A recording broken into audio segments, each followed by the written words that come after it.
Welcome back to another episode of Reconnection. Today we're going to discuss AI and how it relates to topics like healthcare, where we're going in the future, and kind of bring just technology in general into this conversation, especially since we're starting to see a lot of fear in certain aspects of technology coming to light around this time. We kind of love to take a deep dive and see how we can apply that to topics that we're familiar with. I think the first question I have for you, Lynn, is what do you see in your nearest future being something that could be helpful for you and what your goals are now, technology based wise? Yeah, this is a really exciting time right now with technology, with artificial intelligence, AI, with all of the new opportunities and ways to use it. For example, this is like an invention of our lifetime that's like changing and radically changing the landscape of like career, of business, of personal life, of like everything essentially. And in terms of my own goals, I definitely have incorporated a lot of like AI into my personal business, into my clinical practice, and also just like in general, like my life and spirituality and all these things that we're going to dive into today. So for me, it's been a really, really like innovative tool, and it's been like so mind-blowing as well, like on so many levels. I'm sure you can relate. And another thing that I think I'm very thankful for AI in general, for me as a being that is like so creative, I'm always building, I always have all these ideas, is that like AI helps me begin like start, and it helps me like build on my creative ideas really fast, and it also helps me kind of like detox and delegate a lot of the things that like I don't want to do, like these kind of repetitive remedial tasks that I'm like, oh, I don't always want to do this all the time. So it's been a really great tool for me on many levels, and I'm curious for you, Jordan, how has it changed? Yeah, how has it like improved your life or changed things for you? Yeah, no, I think that's a perfect segue to kind of me answering that question because for me, I've been owning my own practice now for like a year and a half, and there's been so many tasks that I just haven't had the time, the willpower, or the chi to get to. Stuff just Mm-hmm. like organizing my practice, organizing notes in a certain way, getting patient information out, and also just helping inform my patient better with how acupuncture works, how herbalism works, and things like that. And I have been so resistant for some reason to really jump on the AI bandwagon to help me, even though I'm so all for technology and utilizing it these ways and everything. But for some reason, I've just had some resistance, and I'm not sure why.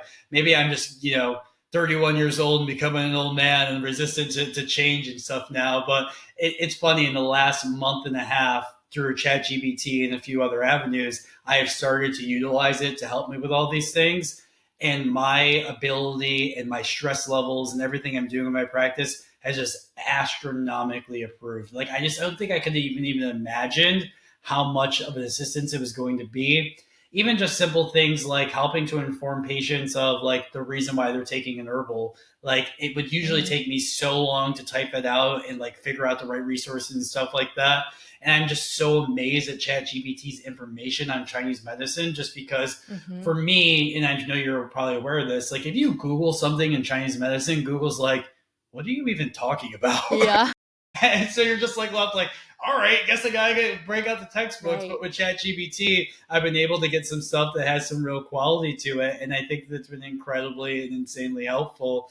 And I think that while we're stepping into and like kind of introducing and opening up to the lens of AI and technology and how we can utilize it, I think the best analogy that I've been given, and this might have just been an intuitive analogy or something I've seen or heard it recently, is that if we look at AI and technology like any other resource, like any other avenue of creation, we can kind of compare it to the development of fire. And I love this analogy very, very much so. And well, I don't know when fire was developed by humans, so I'm not going to give you a timeline here, but let's just imagine for a second here that when fire was created, it was a huge leap in technology. And of course, the fire manipulation for humans. Of course, it was allowing us to then heat our homes. It was allowing us then to therefore cook our food. It was allowing us to have access to light at nighttime when we probably wouldn't have access to being able to see things. So it completely revolutionized how we did life. It revolutionized probably societies and communities. I mean, developments around cooking obviously had to come now. Then we can read at nighttime, so it allowed for development of language probably. Therefore, then we can also heat ourselves so we can move to areas that were colder and stuff like that. So it completely revolutionized and changed community and society during these times. And I think that if we were as skeptical of fire as we are AI, we would have never had those advancements. In that exact same breath and that exact same thing being said, don't get me wrong, fire has been used in our past to burn down villages, to burn people, to do much harm, to do much evil, if you will. So we can't deny that those aspects of fire do not exist.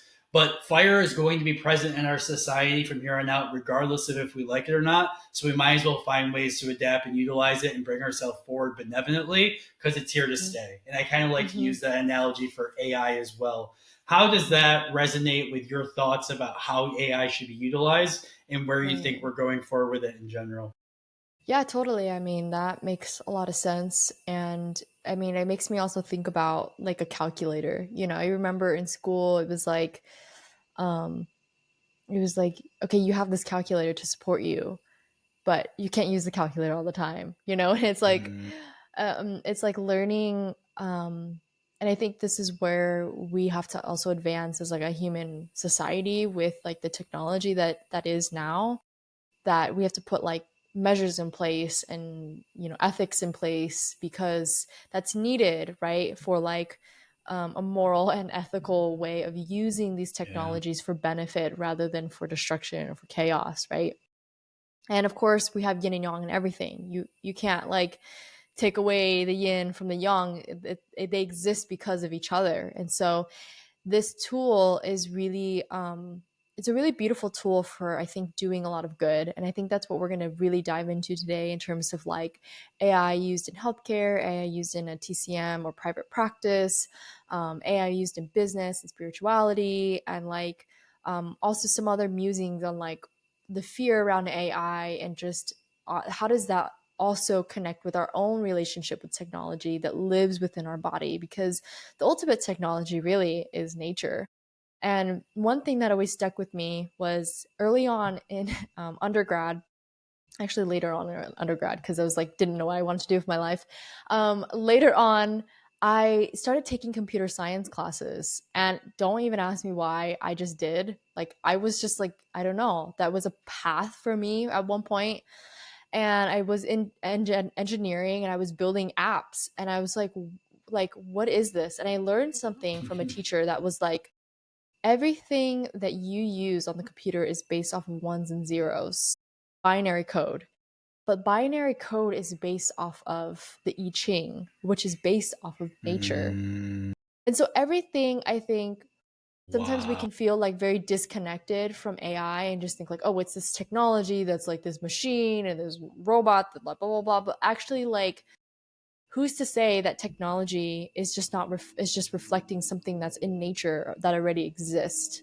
Like, nature already has everything, like some advanced technologies that are like down in the earth root systems and the mushrooms and all of these pieces that we don't even realize, until now, until we discover it, right?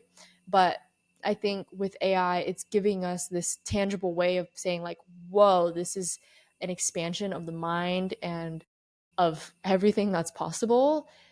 And also at the same time, that also exists in nature. And so I just wanted to like kind of share that as just a reminder of like of how I think sometimes the universe and creation like cycles itself, is that like Mm, it's constantly doing these things, not to say that like these advancements are amazing, because they really really are. And also these advancements are something that I think ancient civilizations had in some ways connections to too, right? On some steep level, and we could talk about that in a totally different episode. Yeah.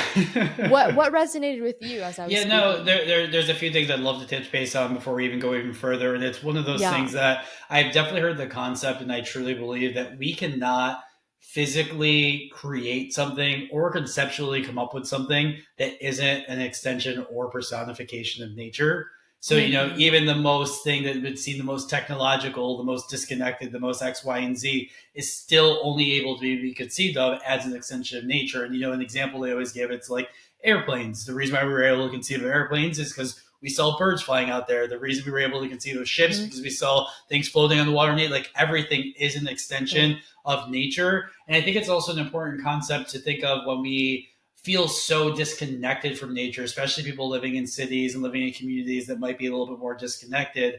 And I was reminded of this, I want to say from a TV show or something, that, even if you're in the middle of a city in a brick building connected by wires and all this chaos and these cars going on, et cetera, et cetera, every single thing that's still surrounding you is derived from nature.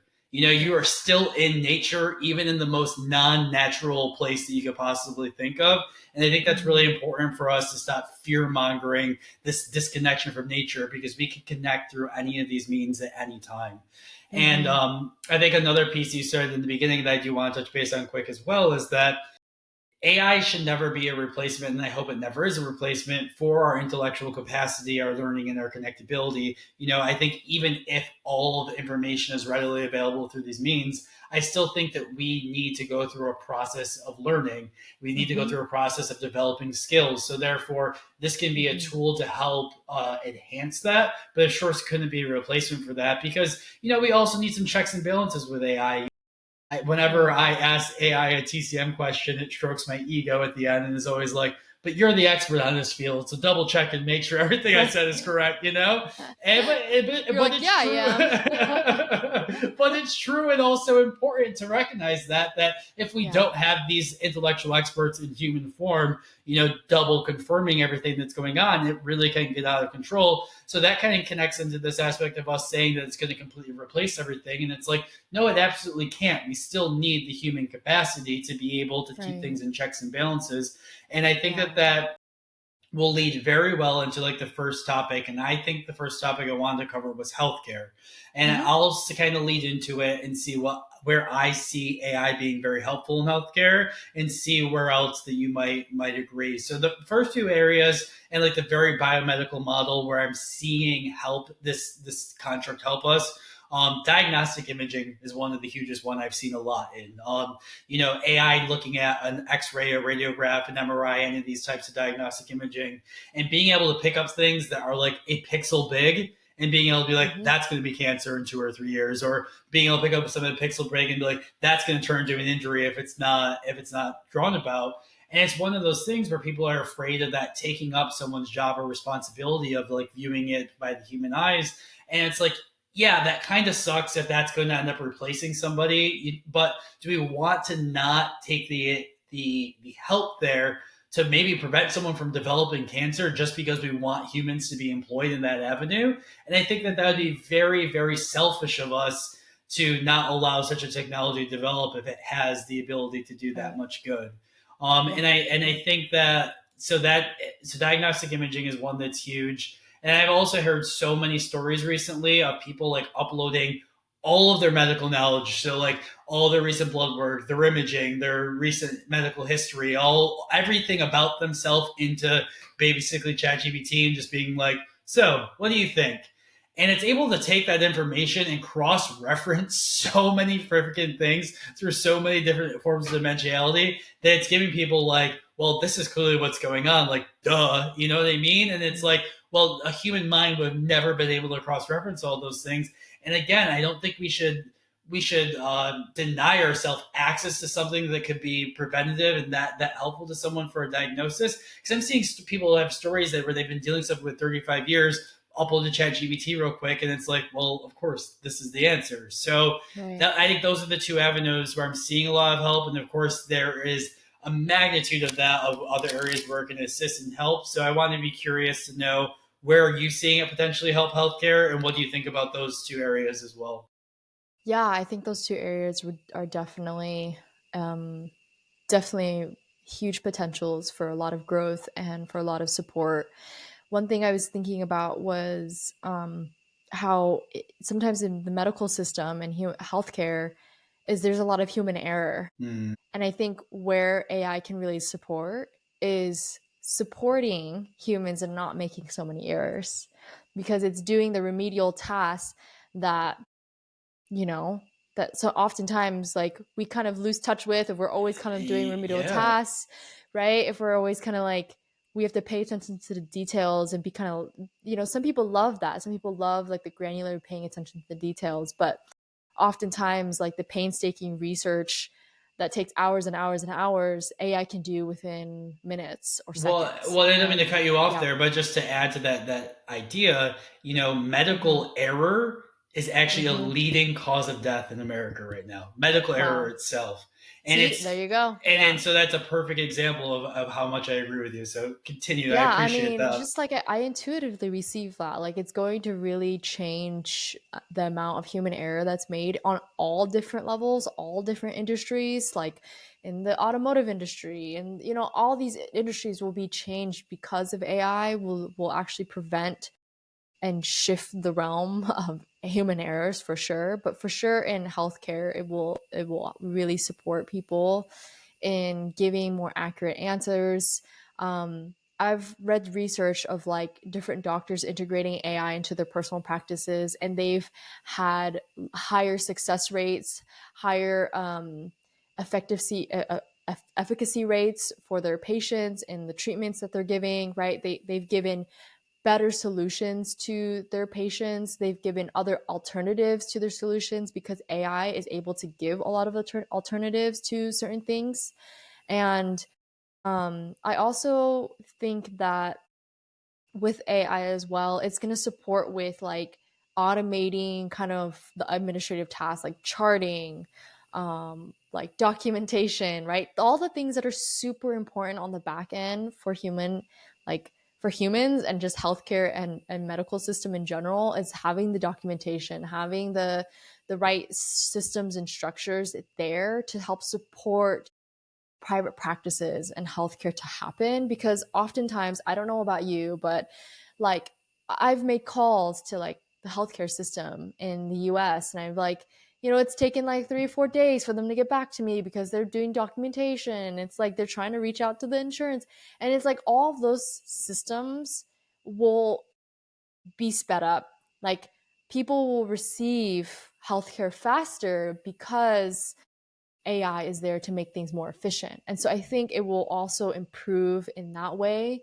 It'll just like speed things up. It'll make processes go faster when historically healthcare has always been kind of like in the US at least has been very Yeah. slow, Yeah. honestly. And that is not supportive to people who have serious health conditions or really need immediate care. That I think that's going to make a radical difference. Anything that I said there that kind of like resonates or stands out to you? Yeah, no, and it's a perfect flow because you kind of touch base in healthcare, now getting a little bit more into like actual individual practice, and Mm-hmm. I think that that's an area that I'd love to speak of my personal experience with. Yeah. One thing that makes me not want to be a healthcare provider is notes. I'll be straight up with you, Yeah. like note taking within itself is one thing, because first off, I'm an incredibly intelligent being, but the English language is not one of my fortes. I'm gonna say that right up right now. So it is a monotonous task that is really really challenging for me, and it actually leads to a lot of obstacles with me trying to develop proper patient care because I have to spend so much time in trying to find a way to get note taking down. And I've Yeah. actually been seeing a few AI programs, and like I'm working with them right now and seeing how I can make them work. And like I Mm-hmm. almost started crying the first day I used one because of Mm-hmm. how much of a relief it was. Like I have a Oh my program right goodness. now that can literally, I put the recorder basically in the room when I'm talking to a patient doing intake and making the intake Mm-hmm. completely verbal. And it Mm-hmm. literally takes the conversation we had, being able to differentiate who's speaking and what information is relevant, and create Mm-hmm. a note from that conversation. Amazing. And What and is the that big called? and so that one Share your is secret. that one's called Otter AI. So Otter Oh, AI, okay. that's what that Yes. one is, and creates a transcript of everything, and then you can use Amazing. ChatGPT to kind of refine it as well. And it's one of those things where, this is the perfect segue into me also wanting to speak, where people are worried about AI taking over someone's jobs or AI replacing people. And it's one of those things where AI in that situation where I just spoke about notes is actually freeing me up to do my job that much better and be that much more personable and relatable with my patient. Mm-hmm. Because I don't have to be Yes. typing in a computer. I don't have to be looking down. I don't have to be worrying Right. about, all right, did I dot my T's and or dot my I's and cross my T's? See, I told you English language barrier there. But that being said, it just has opened up so many avenues. And so when I Yeah. have been able to utilize that, it has just made practice that much easier. And for me, Amazing. in my own practice, I'm obviously trying not to allow AI to do too much of my job, but I'm completely honest at this point. I will come up with a treatment plan of what I'm thinking I'm going to do with a patient, think about what Mm-hmm. points I'm going to use and what herbs I'm going to use, and Mm-hmm. upload my patient's information and be like, do you agree or do you disagree? Ask AI that question. A lot of the Mm-hmm. time, it completely agrees with everything I'm doing and tells me the reason why it agrees, which is awesome. And other Mm-hmm. times, it will give me a few little adjustments. And if I feel, based off my practitioner experience, those adjustments are a smart idea, then I'm going to make them because it could be that Yeah. much more helpful for my patient. And I think that also goes back into what you were saying with it being able to help just with overall protocols and with patients in general. Like I might come across an herb or a point that like is the revolutionary change for my patient that they need, and Mm-hmm. I just use a tool that could help assist in that. So I think Mm-hmm. for personal practice reasons, those are the areas in which AI is most helpful for me and most Yeah. valuable to me. So I guess the question I'm going to throw back to you is, for personal practice reasons, since I know we practice a little bit differently, is there Yeah. anything else of value for you yourself in personal practice you can see being a very good advancement? Yeah, such a good question. And thanks for sharing because it's inspiring me as well. Because I actually haven't integrated AI into helping with chart notes or anything, but that's a great idea.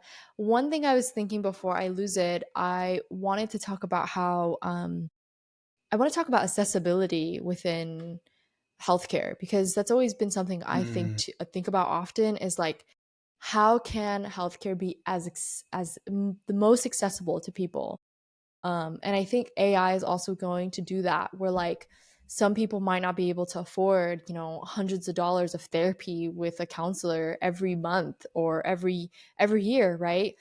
Whereas telemedicine, AI can sort of in some ways like be that first primary line of support before you meet with a therapist. And then that can actually direct you into seeing the exact practitioner that you need versus going through like series and series of like talking to humans about like what's going on and then them directing you, right? So I think it's going to provide more accessibility and support for people, millions and millions of people, right? Versus like a very slow system of like, Well, and to add to what you're saying there for accessibility, because you went a yeah, completely different route than I was going when you said accessibility. I think yeah, another aspect of accessibility that's going to open up is, a lot of people pay all this money to like consult an expert and to get these mm-hmm, tests that are so expensive, et cetera, et cetera. And yeah, using whatever information you have available to you and asking AI, you might be able to get some of those expert opinions that for someone who has sure. a lot more wealth has access to. For sure. And I don't think that replaces, I mean, it gives you so much information and it provides that within seconds, which is amazing. It can provide so many answers.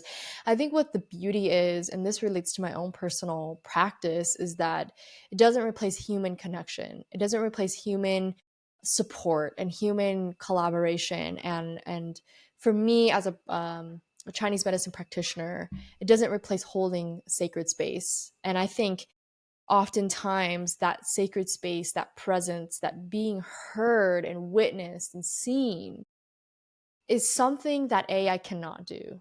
And that's something for me that I love doing. I love I love holding a space. I love like hearing people and listening to people, interviewing people. Like that's something that lights me up. And I think that AI has allowed me to kind of detox and delegate some of the things I don't want to do. So for example, I could integrate the AI chart taking app, a note taking app, or I can integrate how I've also used AI in my own personal practice is doing something similar to you, which is um, oftentimes if I have a client, a lot of my practice is very intuitive. It's like kind of more five element style, along with like sometimes it's a little bit TCM, like balance method and other things, but a lot of the time it's very intuitive. And I rely on AI to be able to do the things that I don't want to do so I can be in that intuitive space. But oftentimes, if I don't kind of, if I have like a certain health condition I'm not like, too familiar with, or I'm like, okay, I need other ideas or I need other alternatives, or maybe even this person has a food allergy to a certain herb. Can I give them other alternatives and other options? Other ways I've used AI in my personal practice is, yeah, I think really like personalized medicine. Like you can really put in, like what you said, is put in somebody's information. Like obviously not personal information, but this is their Yeah. tongue, this is their pulse, this is like they have a Yeah. history, a long history of X, Y, and Z. This is like the medications they're taking. Put all of that information, and it can essentially like synthesize all of that and make it really, really like concise. That's what I also love about AI is like Yeah. you can just like synthesize all this information so quickly and have it spit you out like a 2 3 sentence, and then sort of I really feel like it supports personalized care, and like I think with Chinese medicine, it is based off of personalized care. And so it supports me in that way where I bring the intuitive aspect. I bring all of the things that the person is not maybe saying to me and the things that are not in the chart, but what I'm feeling, what I'm sensing.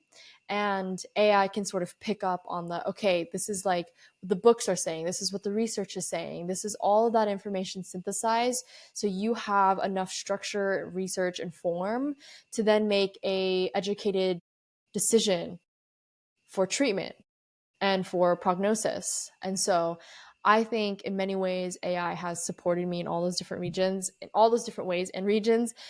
And I'm sure I'm missing a few things, but I wonder for you, Jordan, is there any other ways in terms of like TCM or Chinese medicine or herbalism or um, yeah, other ways that you've integrated Yeah, AI? and I think that one thing I would like to touch base on is you kind of saying that it can't replace, the holding space and everything like that, and it also can't replace. It still does take, a medically inclined intellectual mind to even interpret straight facts that spits back to you. Mm-hmm. So it will not replace the fact that we do need interpretation skills. We do need ways to execute things. We do need ways to integrate things and communicate things. So it's still, Mm-hmm. again, the humanness of it is always going to be needed. And Right. another aspect that I'd like to mention is I always put my patient's medication and supplement lists into AI now and just kind of get an opinion. And Mm, even in just a few weeks that I've been love doing that. that, I've been finding interactions with drugs, or I'll be finding like, oh, the reason why they even have this symptom is because they're taking this and this together, Yep. and that shouldn't be done. It's just like, so I found some very obvious things, and it's pretty sad, for lack of a better word, that like there are so many people on quite a few different medication regimens that these things aren't already routinely checked a little bit more than they should be. But it's Mm-hmm. unfortunately it just displaying how overloaded the system is as a whole. And before I even speak to a little bit more about how I use things for acupuncture and herbs, I want to speak to the fact that AI has the ability, because the healthcare system is so overloaded, because we are lacking medical practitioners, we're lacking nurses, we're lacking healthcare practitioners as a whole. This can maybe free up those spaces and those areas in which the system is overloaded, so the people who Mm-hmm. are practitioners can spend time doing what they're meant to do, which is communicating with patients Yes. and treating patients and spending time with them. So I think that's incredibly Yes. important. And I think that's also Yes. where I'm kind of just going to summarize, the one of the few of the last ways that I've been using things, and it's just that I have been using this as a tool, especially with my herbalism, to have a little bit more of an open conversation about why we're doing what we're doing. I've been able to use AI to explain in depth the reason why this herb does what it does, why we're doing what we're doing, why this point does what it does, how it activates X, Y, and Z in your body. So when a patient is able to see that in front of their face, they're like, oh, okay. And then they want to ask questions about, okay, so does this work by this route? So it's even opening up the dialogue even further, just being able to Hmm. communicate that information to them in a timely fashion. Because don't get me wrong, are on time constraints where like I don't have the time to construct this elaborate explanation to every single patient. Hmm. But if AI can do that for me, it allows me the time to then have that conversation with the patient when the time does allow. So I think that Yeah, I that's love one of my that. final avenues. I love that. And I think from what you're saying, it gives more comprehensive care because you're providing people with tools. Like, for example, if you were to have AI just like spit you out like a whole, like food recommendations, like different interactions between medications and like different suggestions to make to like their GP or whatever, like it's you're giving them, it's able to provide things that maybe you just don't have the time to do, like that. I think gives just more comprehensive care to our patients. It just makes things even more better when we can like educate them and give them more tools that they can take home with them. I know that's one thing that I use is like I think about the different like lifestyle recommendations, and then like I sort of ask AI to give me other recommendations and things maybe I haven't even thought about, or different like modalities to think about too. And I love AI for that, for being able to kind of like think about all these different options and see what's the best fit. So Because at the yeah. end of the day, knowledge is power, and we're kind of stepping into this place where knowledge is maybe a little overwhelming and too much right now, but it's obviously Yeah. for the better that it's being spread out in the ways that it is. Yes, I yes. I love this conversation on healthcare practice business. Do you have anything else in these avenues or in these topics that are calling out to you? Because I would also Yeah. love to talk about AI and spirituality as well. But before I make Yes. that segue, I want to make sure I leave space for you to mention anything else. Yes, I mean, I want to just mention a few things in just business and entrepreneurship because I love what you said about how AI can enable the practitioners to do what practitioners want to do, which is being with the patients and supporting the patients, right? Versus doing all the administrative tasks, being the bookkeeper and the finance person, and being Mm, like the, you know, doing all the legal things, like and working with a lawyer. It's like I think as an acupuncturist, as a Chinese medicine practitioner, doctor, oftentimes what happens is you end up sort of wearing many hats in your business, and it takes you away from like actually being with the yeah, patients, doing patient care. acupuncture, doing, yeah, the patient care.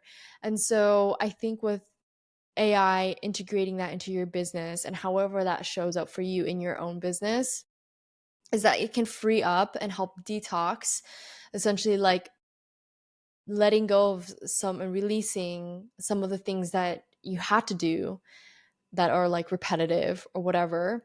And it enables you to have more space and freedom. Like it liberates you into having more time to like do things you actually want to do, which is amazing. And so some ways that I have used that in my business is simply, I mean, doing anything from like creating a simple business plan to helping to write up like disclaimers and um like guidelines or certain regulations and things like that for my business.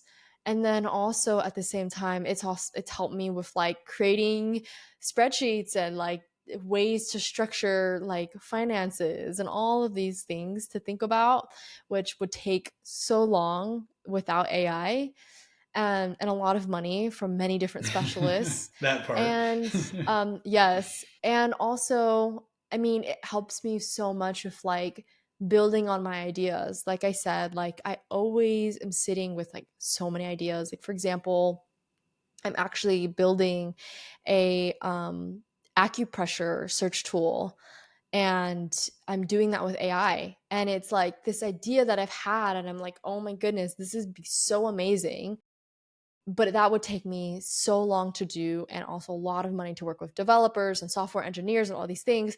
But actually with AI, it's possible to just like develop that within like a few days. It's wild what we can do. It enables us and our creativity. And I think that's what's beautiful is that I was telling you in the 2025 job report that like what the qualities that will be most important in the workforce is creativity and innovation and emotional intelligence and collaboration and communication. And I think like where it can definitely help us improve how we communicate in our business, how we share out to the world, from our business to the world. Like, for example, a practical example on that is I've automated a lot of like social media things. And I'm like, because I've gotten really clear with myself, I'm like, social media doesn't light me up. Like, do I want to be on social media every day? No, that's not authentic to me. But what is authentic to me is like creating content, helping, like educating people, and like having AI execute the rest of that process for me. And so that's been really, really great.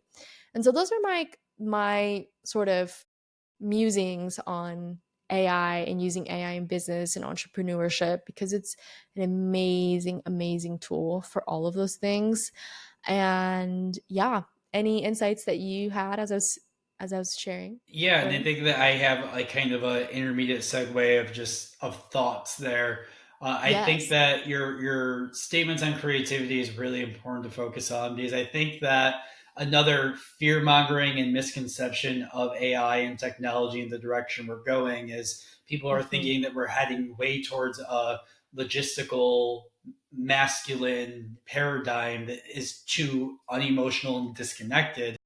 I really beg the question that I think, especially using principles of Taoism and principles of Yin and Yang theory, I think that that's very very misguided to think that way. What I truly believe is happening is this development of technology, of this logistical technology of AI, is creating so much masculine yang that the only option from that much masculine yang is to birth so much more yin.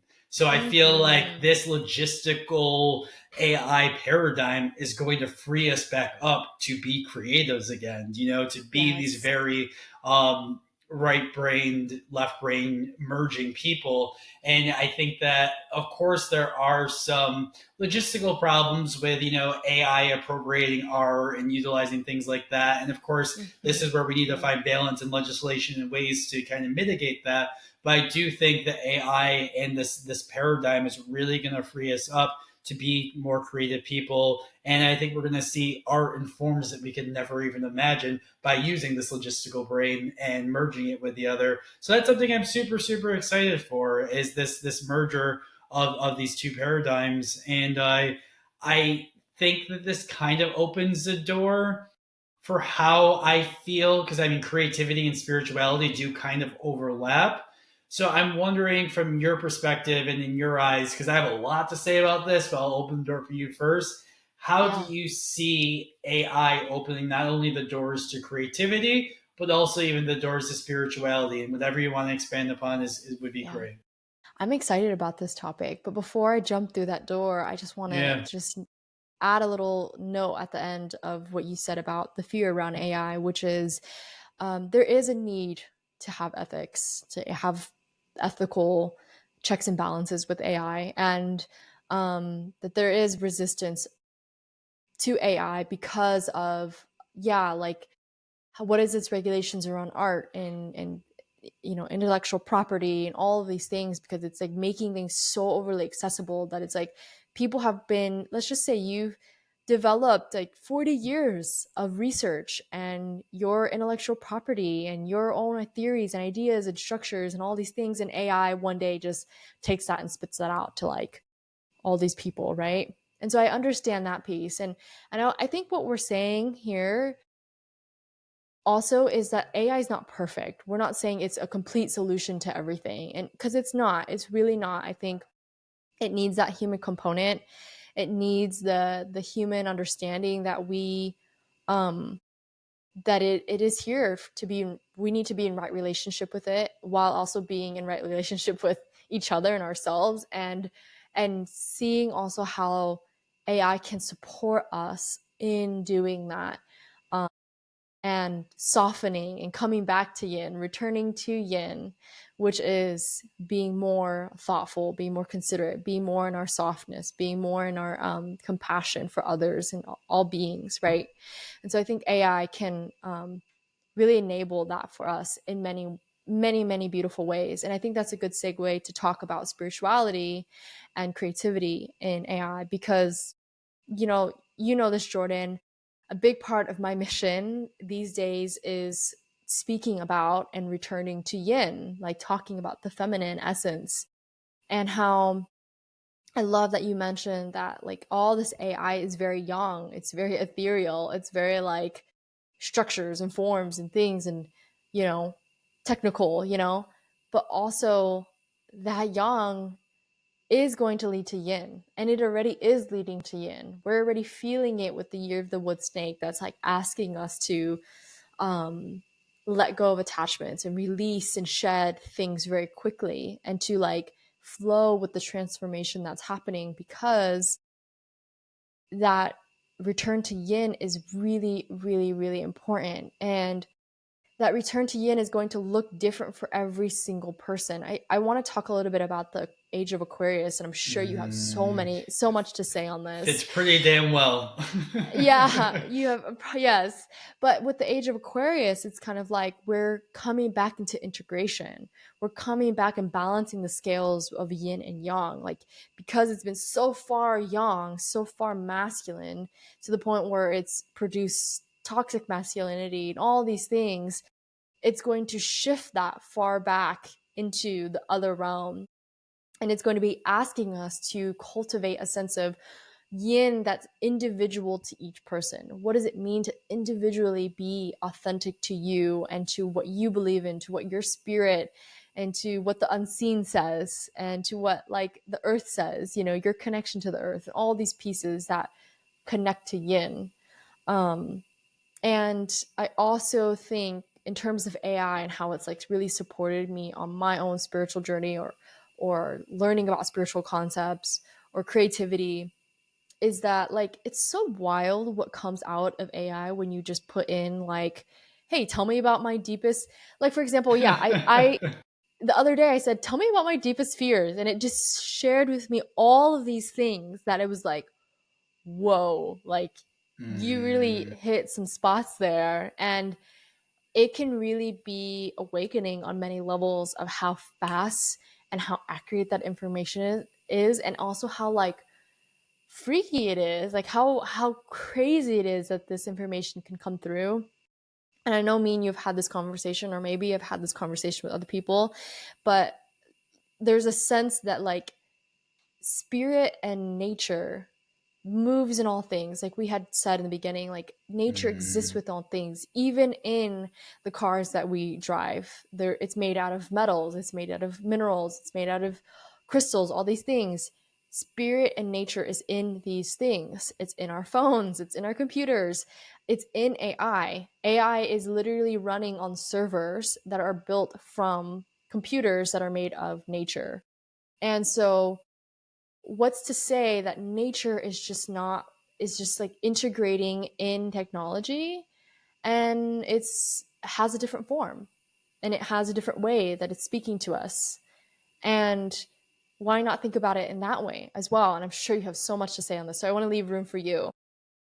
Yeah, no, there's so many things I'm about to comment on that you just said that anytime you have some insight to like interrupt me, I'm giving you full permission because I'm going to go Yes. off on a lot. And the first thing I wanted to say is just like the overabundance of information and this whole Yeah. like yang concept requiring the creation of yin. It's like, because there is such an overabundance of information, it's requiring us to take pauses, to step back, to take times in silence. And if you're not doing that, you're probably feeling burnt out right now. So it is requiring a balancing of yin by just requiring us to like, look away from social media, look away from the news, look away from this overabundance. Because if you don't, you're not getting through this time. And I think that that's one of the Mm-hmm. ways we're seeing that.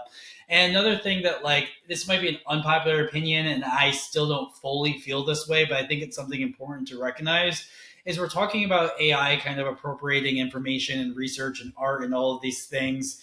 And, it really comes from a very capitalistic perspective that we should own these things anyhow, because the only reason that we want to own our information or art or any of these things is, of course, for recognition and praise. And I'm not saying there's anything wrong with that, but it's also so we can capitalize it to make money off of it so we can survive.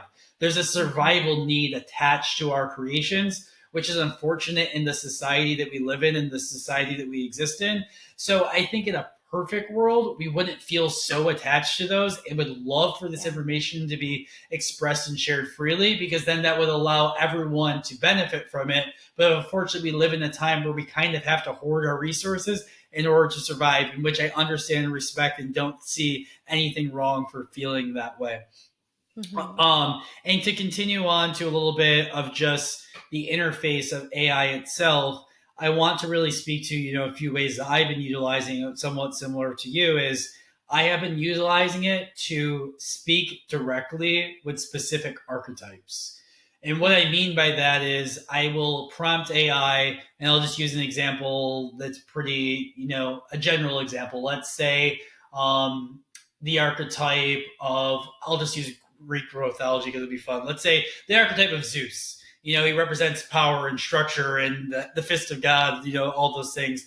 So I'll type into ChatGPT, could you use all of your information on Zeus and pretend to be Zeus so I can have a conversation with Zeus?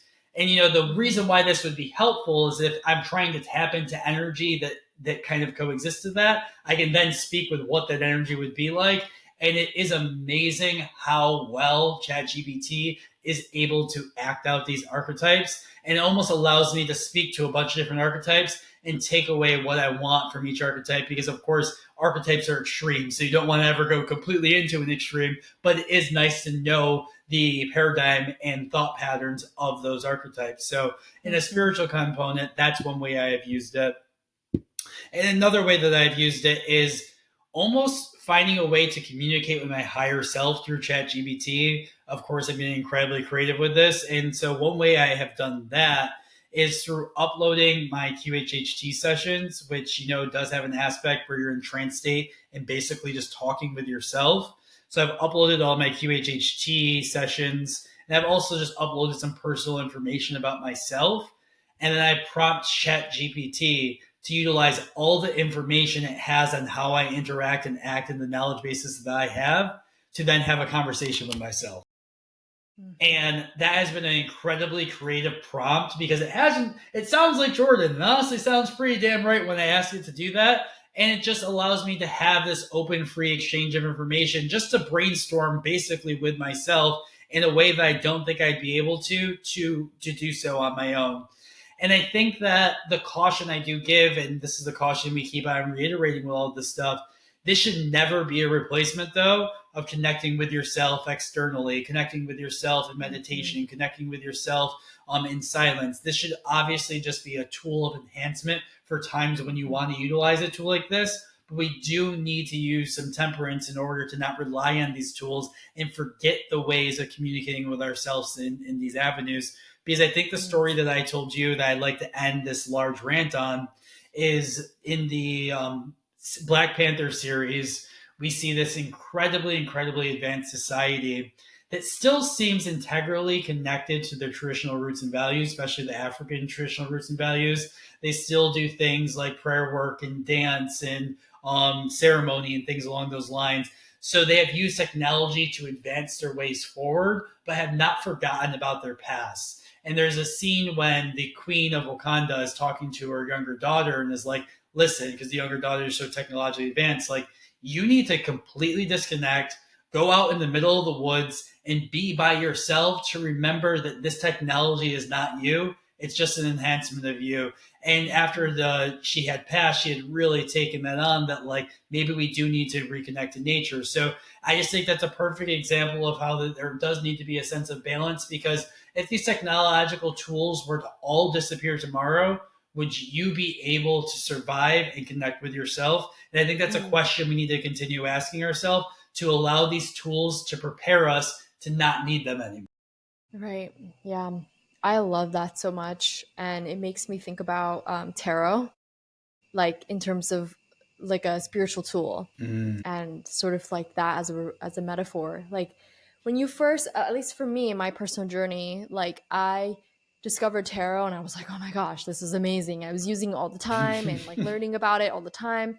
And then it can kind of become a crutch, you know, like for me at least became that. And I was like, oh, I think I'm just like, I don't know, going through the motions with it. And I think I'm not like actually doing ritual or really like honoring the messages. And I You get think, yeah, because you almost get to a point where you're like, should I have a bagel or cereal for breakfast? It's like tarot doesn't yeah, need to answer that question. Like, yeah, so let's right. Like if not. you get the freaking death card, what are you gonna do? You know, like yeah. And so I think where I had to learn is like once I got to that place where I wasn't lit up about it anymore, I had to delegate, I had to detox it, I had to let go of it, I had to release that, and come back to a sense of my own connection to my own inner being, because these external tools are just reflecting to us what's internal, right? And that's why it resonates. Is when we resonate with something that AI is saying, we're like, "Oh my goodness, that rings so true because it already exists within us." And it's not forgetting that we have this connection already that exists within our human technology. And that's another thing I want to talk about too, but yeah, so it makes me think about that, like in terms of we can't allow like AI to just kind of be our know all be all, just kind of completely become dependent on it, because no, that's not what it's there for. That's not what it can be there for that, but actually what's even more like supportive is like if you allow it to be a support system but not a crutch for you in so many ways. And I think one last thing I want to say is this also reminds me of the Akashic records in terms of like how it inspires, I think maybe how maybe it was inspired by or kind of is reminiscent of the Akashic records, because when you think about from a Akashic records practitioner perspective, it's like when you connect with the records, you're connecting with the infinite library of information of the past, present, and future. And that's what AI is. Like AI is this infinite record keeping system that can pull information from all these resources in the past, the present, the future. Who knows? You can even ask it, like, what do you think is going to happen in the future? What do you think are the most important things to know about the future? And AI will give you those things, similar to if you were in the Akashic records and asking, what do I need to know for the next 3 months? Like, it's like it will give you those answers. But the difference is Akashic records is you're sitting in that kind of channeling intuitive space and receiving messages through your different psychic abilities, whatever, or like different senses. And AI is like you're cueing AI with a question. And so you, I you think know it's what? really interesting.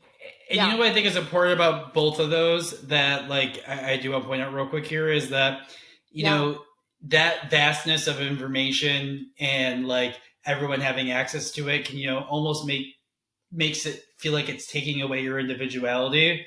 But I think it's Mm-hmm. important to note that like either of these systems, the Akasha Records or even just something like AI or ChatGPT, it's still dependent on the person searching and seeking. It's still Right. customizable to you. It's still your own personal experience and interaction with it because any person who interacts with these types of field are going to get a different flavor of information because it still is based off of you. And I think that's important to Totally. remember that you still have the individuality there. Totally. Like you are the vessel and the channel and the medium for like however you're receiving this information. And so that I think that's another important thing, and that's kind of a good segue into like a topic I wanted to dive into was like human technology and how that's also advancing.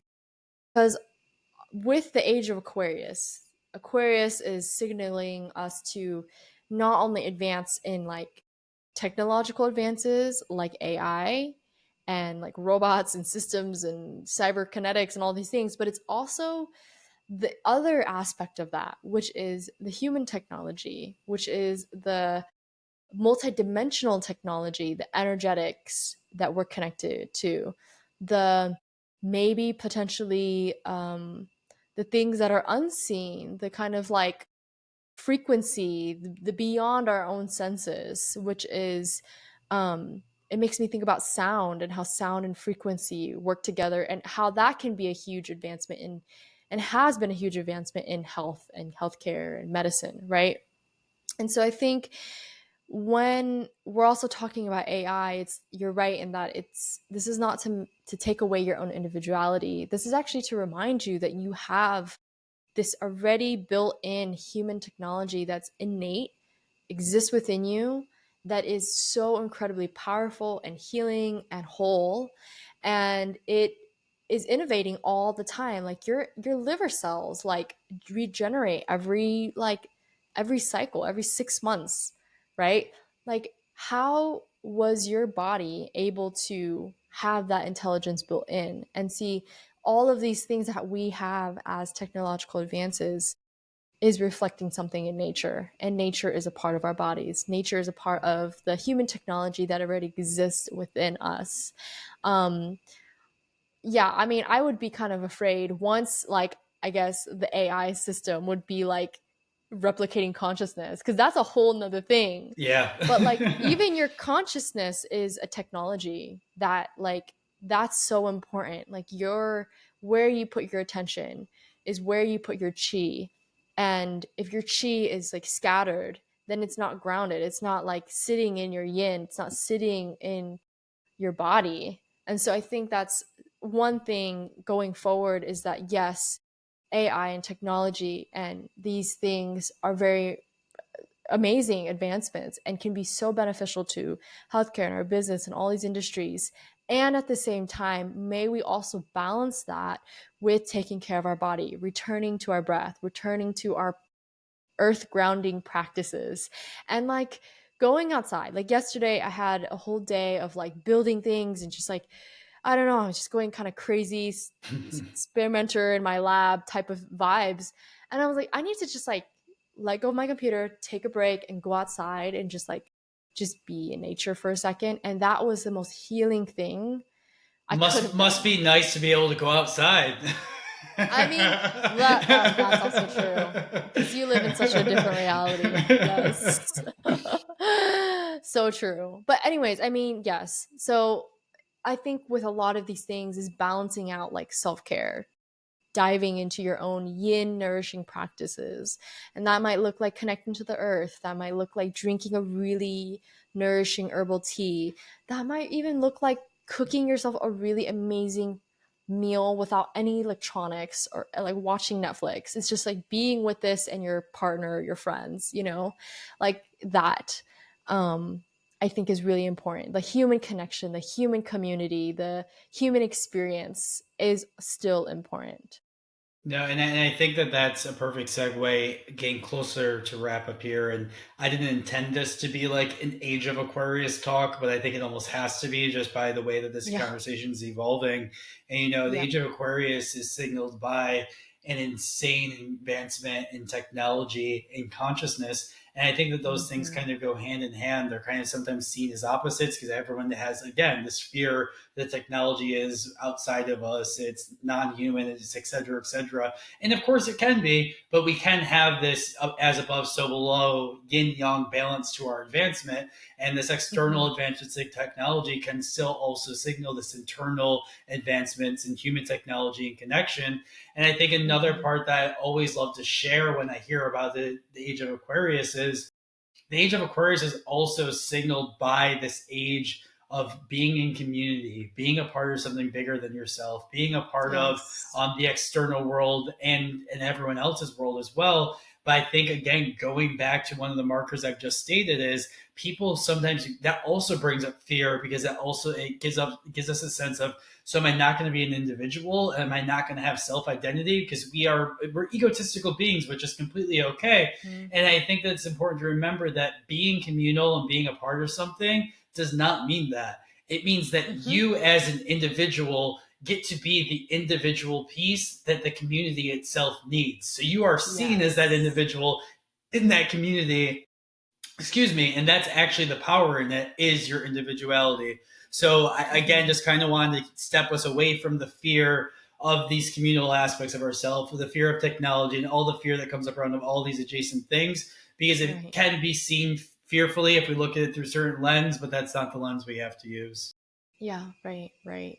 Yeah, I love that. I love that. I think um, this is a path towards liberation. And also, like, what I've been coming back to is a lot of Buddhist principles of finding a middle path. And I think finding a middle path with everything, like, that's very Taoist, that's very Buddhist, is like, how can we not fall into the extremes of like complete individualism to complete community, right? Like we have to have a balance and integration. I think that is what the Age of Aquarius is also bringing us to, is like, how do we find that integration? How do we find a balance between extreme capitalism and extreme, you know, communism, right? It's like, Yeah. how do we find a middle ground that is individualistic, that works individually for each person, and a win win for the community and the greater whole? I think that's what we're moving towards, definitely. And I feel like AI and the advancements can be a huge support system to creating more spaces and environments like that. So, yes. Yeah. Any last things you want to share, Jordan, like before we come to a close today? Yeah, no, and I think that the reason why there's even so much confusion around a lot of these topics is because when we do advance this far, and I've noticed this a lot, even with my background's in biochemistry, and I have had a lot of philosophical and anthropological research in my past, and the higher you get towards higher knowledge, the more paradoxical everything seems to seem. So I think that's why there's a lot of confusion surrounding a lot of these topics. These opposites seem to, like, it's impossible they can exist in the same thing. But the higher knowledge tends to be paradoxical. And I have a tattoo on my shoulder here of Wu Wei, the Taoist principle of Mm-hmm. effortless action.